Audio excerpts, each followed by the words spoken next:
टहनी पत्तों से भर गई थी, पर उस पर फूल नहीं लगते थे। मैं रोज़ पत्तों का मुंह देखती थी और सोचती थी कि चंपा कब खिलेगा। गमला कितना भी बड़ा हो, पर गमले में चंपा नहीं फूलती। मुझे एक माली ने बताया था और कहा था कि इस पौधे की जड़ों को धरती की ज़रूरत होती है, और मैं उस पौधे को गमले में से निकालकर धरती में रोप रही थी कि एक औरत मुझसे मिलने आ गई। तुम्हें कहाँ कहाँ से पूछती और कहाँ कहाँ से खोजती आई हूँ। तुम नीली आंखों वाली सुंदरी। मेरा नाम गुलियाना है, फूल सी औरत, पर लोहे के पैरों चलकर पहुँची हूँ। मुझे 2 साल होने को आए हैं चलते हुए। किस देश से चली हो? युगोस्लाविया से। भारत में आए कितना समय हुआ? 1 महीना। बहुत लोगों से मिली हूँ, कुछ औरतों से बड़ी चाह से मिली हूँ। तुमसे मिले बगैर मुझे जाना नहीं था, इसलिए कल से तुम्हारा पता पूछ रही थी। मैं गुलियाना के लिए चाय बनाई और चाय का प्याला उसे देते हुए भूरे बालों की एक लट उसके माथे से हटाई और उसकी नीली आंखों में देखा और कहा, अच्छा अब बताओ गुलियाना, तुम्हारे पाँव में लोहे के ही सही, पर ये क्या? अभी तुम्हारे हुस्न और तुम्हारी जवानी का भार उठाकर थके नहीं? ये देश देशांतर में भटकते क्या खोज रहे हैं?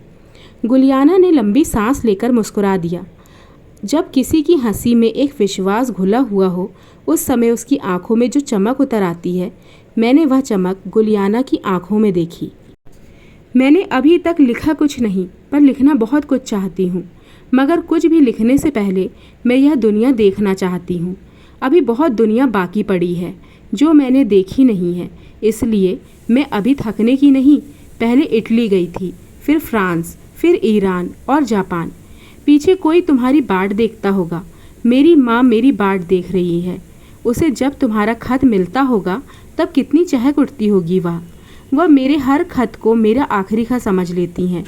उसे यह यकीन नहीं आता कि फिर कभी मेरा और खत आएगा या नहीं। क्यों? वह सोचती हैं कि मैं इसी तरह चलती चलती रास्ते में कहीं मर जाऊंगी। मैं उसे खूब लंबे लंबे खत लिखती हूँ।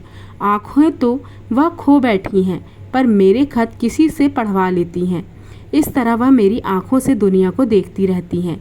अच्छा गुलियाना, तुमने जितनी भी दुनिया देखी है वह तुम्हें कैसी लगी? किसी जगह ने हाथ बढ़ाकर तुम्हें रोका नहीं कि बस और कहीं मत जाओ? चाहती थी कि कोई जगह मुझे रोक ले, मुझे थाम ले, बांध ले, पर जिंदगी के किसी हाथ ने इतनी ताकत नहीं आई। मैं शायद ज़िंदगी से कुछ अधिक मांगती हूँ, ज़रूरत से ज़्यादा। मेरा देश जब गुलाम था, मैं आज़ादी की जंग में शामिल हो गई थी। कब? 1941 में हमने लोक राज्य के लिए बगावत की। मैंने इस बगावत में बढ़ चढ़कर भाग लिया था। चाहे मैं तब छोटी सी ही रही होंगी। वे दिन बड़ी मुश्किल के रहे होंगे। 4 साल बड़ी मुसीबतों भरे थे। कई महीने छिपकर काटने थे। कई बार दुश्मन हमारा पता पा गए। हमें एक पहाड़ी से चलकर दूसरी पहाड़ी पर पहुंचना होता था। एक रात हम 60 मील चले थे। 60 मील? तुम्हारे इस नाजुक से बदन में इतनी जान है गुलियाना? यह तो एक रात की बात है।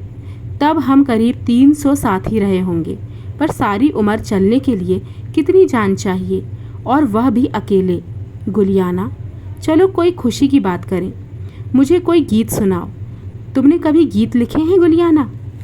पहले लिखा करती थी, फिर इस तरह महसूस होने लगा कि मैं गीत नहीं लिख सकती। शायद अब लिख सकूंगी। कैसे गीत लिखोगी गुलियाना? प्यार के गीत? प्यार के गीत लिखना चाहती थी, पर अब शायद नहीं लिखूंगी। हालांकि एक तरह से वे प्यार के गीत ही होंगे, पर उस प्यार के नहीं जो एक फूल की तरह गमले में रोपा जाता है। मैं उस प्यार के गीत लिखूंगी जो गमले में नहीं उगता, जो सिर्फ धरती में उग सकता है। गुलियाना की बात सुनकर मैं चौंक उठी। मुझे वह चंपा का पेड़ याद हो आया जिसे अभी अभी मैंने गमले से निकालकर धरती में लगाया था। मैं गुलियाना के चेहरे की ओर देखने लगी। ऐसा लग रहा था जैसे इस धरती को गुलियाना के दिल का और गुलियाना के हुस्न का बहुत सा कर्ज देना हो। गुलियाना मुझे लेनदार प्रतीत हो रही थी, पर मुझे उसकी ओर देखते लगा कि धरती कभी भी उसका ऋण नहीं चुका पाई थी। गुलियाना, मैं इसलिए कहती थी कि मैं शायद ज़िंदगी से कुछ अधिक चाहती हूँ, ज़रूरत से ज़्यादा। यह ज़रूरत से ज़्यादा नहीं गुलियाना, सिर्फ उतना जितना तुम्हारे दिल के बराबर आ सके। पर दिल के बराबर कुछ नहीं आता। हमारे देश का एक लोकगीत है, तेरी डोली को कहारों ने उठाया, खाट को कौन कंधा दे, मेरी खाट को कौन कंधा देगा। गुलियाना, तुमने क्या किसी को प्यार किया था? कुछ किया ज़रूर था, पर वह प्यार नहीं था। अगर प्यार होता तो ज़िंदगी से लंबा होता। साथ ही मेरे महबूब को भी मेरी उतनी ही ज़रूरत होती जितनी मुझे उसकी ज़रूरत थी। मैंने विवाह भी किया था, पर यह विवाह उस गमले की तरह था जिसमें मेरे मन का फूल कभी ना उगा। पर यह धरती, तुम्हें इस धरती से डर लगता है? धरती तो बड़ी जरखेज़ है गुलियाना, मैं धरती से नहीं डरती, पर मुझे मालूम है तुम्हें जिस चीज़ से डर लगता है मुझे भी यह डर लगता है। पर इसी डर से रुष्ट होकर तो मैं दुनिया से निकल पड़ी हूँ। आखिर एक फूल को इस धरती में उगने का हक क्यों नहीं दिया जाता, जिस फूल का नाम औरत हो। मैंने उन लोगों से हट ठाना हुआ है जो किसी फूल को इस धरती में उगने नहीं देते, खासकर उस फूल को जिसका नाम औरत हो। यह सभ्यता का युग नहीं, सभ्यता का युग तब आएगा जब औरत की मर्जी के बिना कोई औरत के जिस्म को हाथ नहीं लगाएगा। सबसे अधिक मुश्किल तुम्हें कब पेश आई थी? ईरान में। मैं ऐतिहासिक इमारतों को दूर दूर तक जाकर देखना चाहती थी, पर मेरे होटल वालों ने मुझे कहीं नहीं निकलने दिया अकेले। मैं वहाँ दिन में भी अकेले नहीं घूम सकती थी। फिर बीच बीच में कुछ अच्छे अच्छे लोग भी होते हैं। उसी होटल में एक आदमी ठहरा हुआ था जिसके पास अपनी गाड़ी थी। उसने मुझसे कहा कि जब तक वह होटल में है मैं उसकी गाड़ी ले जाया करूं। वह मेरे साथ कभी नहीं गया, पर उसने मुझे अपनी गाड़ी दे दी, ड्राइवर भी दे दिया। मुझे वह सहारा ओढ़ना पड़ा, पर ऐसा कोई भी सहारा हमें क्यों ओढ़ना पड़े। जापान में भी मुश्किल आई, वह मुझे सबसे बड़ी मुश्किल पड़ी। सिर्फ एक रात एक शराबी ने मेरे कमरे का दरवाज़ा खटखटाया था। मैंने उसी समय कमरे में से टेलीफोन करके होटल वालों को बुला लिया था।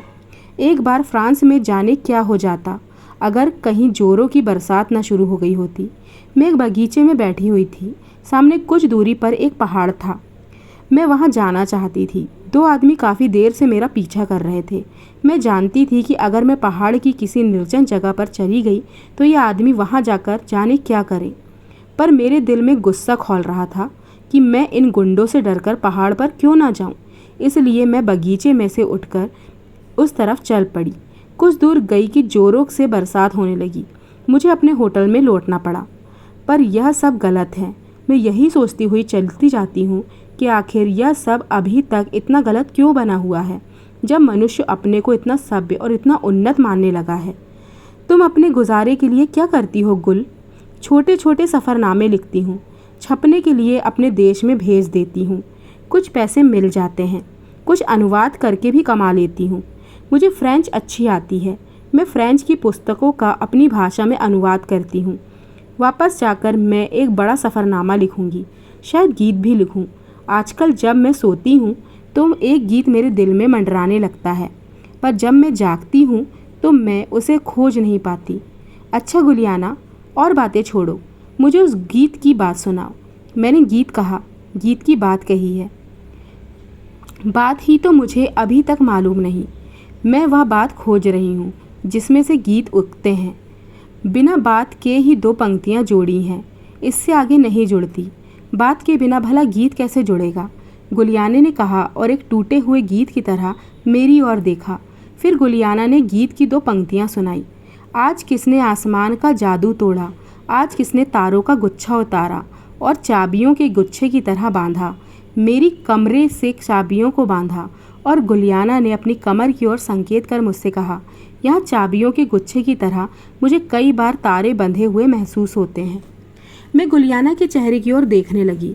तिजोरियों की चाबियों को चांदी के छल्लों में पुरोकर बना गुच्छा उसने अपनी कमर में बांधने से इनकार कर दिया था और उसकी जगह वह तारों के गुच्छे अपनी कमर में बांधना चाहती थी।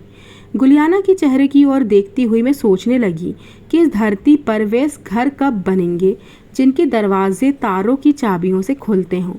तुम क्या सोच रही हो? सोचती थी कि तुम्हारे देश में भी औरतें अपनी कमर में चाबियों का गुच्छा बांधती हैं।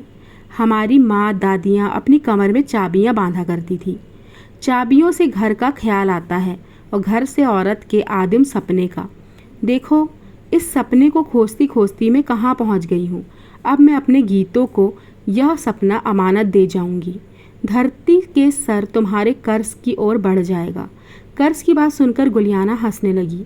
उसकी हंसी उस देनदार की तरह थी जिसके कागज़ों पर लिखी हुई कर्ज की सारी गवाहियाँ झूठी निकल आई हों। गुलियाना के चेहरे की ओर देखते हुए मुझे ऐसा लगा कि थाने के किसी सिपाही को अगर गुलियाना का हुलिया अपने कागज़ों में दर्ज करना पड़े तो वह इस तरह लिखेगा: नाम गुलियाना साइनोबिया, बाप का नाम निकोलियन साइनोबिया, जन्म शहर मैसेडोनिया, कद 5 फुट 3 इंच, बालों का रंग भूरा, आँखों का रंग स्लेटी, पहचान का निशान, उसके निचले होठ पर एक तिल है और बाईं ओर की ओर भौं पर छोटे से जख्म का निशान है। और गुलियाना की बातें सुनते हुए मुझे इस तरह लगा किसी दिलवाले इंसान को अगर अपनी ज़िंदगी के कागज़ों में गुलियाना का हुलिया दर्ज करना हो तो वह इस तरह लिखेगा: नाम फूल की महक सी एक औरत, बाप का नाम इंसान का एक सपना, जन्म शहर धरती की बड़ी जरखेज़ मिट्टी, कद उसका माथा तारों को छूता है, बालों का रंग धरती के रंग जैसा, आँखों का रंग आसमान के रंग जैसा, पहचान का निशान उसके होठों पर ज़िंदगी की प्यास है और उसके रोम रोम पर सपनों का बौर पड़ा हुआ है। हैरानी की बात यह थी कि ज़िंदगी ने गुलियाना को जन्म दिया था, पर जन्म देकर उसकी खबर पूछना भूल गई थी। पर मैं हैरान नहीं थी, क्योंकि मुझे मालूम था कि ज़िंदगी को बिसार देने वाली बड़ी पुरानी आदत है। मैंने हंसकर गुलियाना से कहा, हमारे देश में एक बूटी होती है जिसे हम ब्राह्मी बूटी कहते हैं। हमारी पुरानी किताबों में लिखा हुआ है कि ब्राह्मी बूटी पीसकर जो कुछ दिन पी ले उसकी स्मरण शक्ति लौट आती है। मेरा ख्याल है कि ज़िंदगी को ब्राह्मी बूटी पीसकर पीनी चाहिए।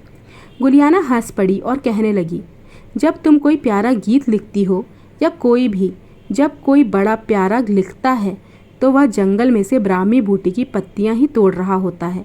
शायद कभी वह दिन आएगा जब ज़िंदगी को हम अपनी बूटी पिला देंगे, उसे भूल जाने की यह आदत नहीं रहेगी। गुलियाना उस दिन चली गई, पर ब्राह्मी बूटी की बात पीछे छोड़ गई। मैं जब भी कहीं कोई प्यारा गीत पढ़ती मुझे उसकी बात याद आ जाती। हम सब मन के जंगल में से ब्राह्मी बूटी की पत्तियां बीन रहे हैं। हम किसी दिन ज़िंदगी को शायद इतनी बूटी पिला देंगे कि उसे हम याद आ जाएंगे। 5 महीने होने को हैं, मुझे गुलियाना का एक भी खत नहीं मिला और अब महीने पर महीने बीतते जाएंगे।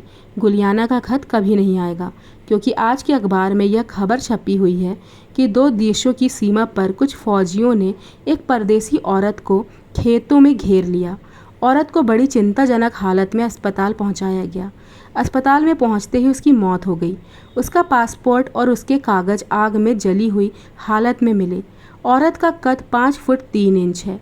उसके बालों का रंग भूरा और आँखों का रंग स्लेटी है। उसके निचले होठ पर एक तिल है और उसकी बाएं भौं पर एक छोटे से जख्म का निशान है। यह अखबार की खबर नहीं, सोच रही हूँ यह गुलियाना का एक खत है। जिंदगी के घर से जाते हुए उसने ज़िंदगी को एक खत लिखा है और उसने खत में ज़िंदगी से सबसे पहला सवाल पूछा है कि आखिर इस धरती में उस फूल को आने का अधिकार क्यों नहीं दिया जाता जिसका नाम औरत हो। और साथ ही उसने पूछा है कि सभ्यता का वह युग कब आएगा जब औरत की मर्जी के बिना कोई मर्द किसी औरत के जिस्म को हाथ नहीं लगा सकेगा। और तीसरा सवाल उसने यह पूछा है कि जिस घर का दरवाज़ा खोलने के लिए उसने अपनी कमर में तारों के गुच्छों की चाबियों के गुच्छे की तरह बांधा था, उस घर का दरवाज़ा कहाँ है।